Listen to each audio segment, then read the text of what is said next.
بسم اللہ الرحمن الرحیم الحمد للہ رب العالمین والصلاة والسلام علی رسولہ الکریم محمد اشرف الانبیاء وافضل المرسلین وعلی آلہ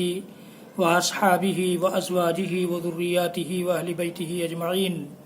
ومن تبعہم باحسان الی یوم الدین وبعد۔ حضرات گرامی، بزرگوں، دوستوں، امت اسلامیہ کے نوجوانوں، ماؤں اور بہنوں، 10 منٹ کے سبق کا سلسلہ میں نے شروع کیا ہے، اس میں آپ کے ساتھ حاضر ہوں قیامت کی نشانیوں سے متعلق کچھ حدیثوں کے ساتھ۔ اس کی پہلی کڑی میں آپ کے سامنے پیش کرتا ہوں، جسے امام ابو داؤد رحمۃ اللہ علیہ نے اپنی کتاب میں کتاب الملاحم میں اس حدیث کو ذکر کیا ہے۔ اس کے راوی ابو موسیٰ اشعری رضی اللہ تعالیٰ عنہ ہیں۔ ارشاد کرتے ہیں ابو موسیٰ اشعری رضی اللہ تعالیٰ عنہ کہ رسول اکرم صلی اللہ تعالیٰ علیہ وآلہ وسلم نے ارشاد فرمایا کہ میری یہ امت مرحومہ ہے، رحم کی ہوئی ہے، اللہ کی رحمت اس پر نازل ہوئی ہے، اس پر آخرت میں عذاب نہ ہوگا، البتہ دنیا میں فتنوں، حوادثات، قتل و غارت کی صورت میں آزمائشیں آئیں گی۔ تو آزمائشوں کی یہ دنیا ہے، یہ دنیا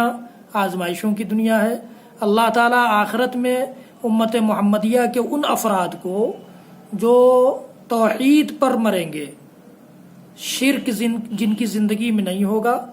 جو اپنی زندگی کو بدعت و خرافات اور شرک و الحاد سے محفوظ کر کے مریں گے، تو اللہ تعالیٰ انہیں آخرت میں نجات دے گا۔ یہ اللہ کے رسول صلی اللہ تعالیٰ علیہ وسلم کے اس فرمان کا مطلب ہے، مقصد ہے۔ تو یہ امت مرحومہ ہے، اور دنیا میں مختلف فتنوں میں، آزمائشوں میں پھنس سکتی ہے یہ امت،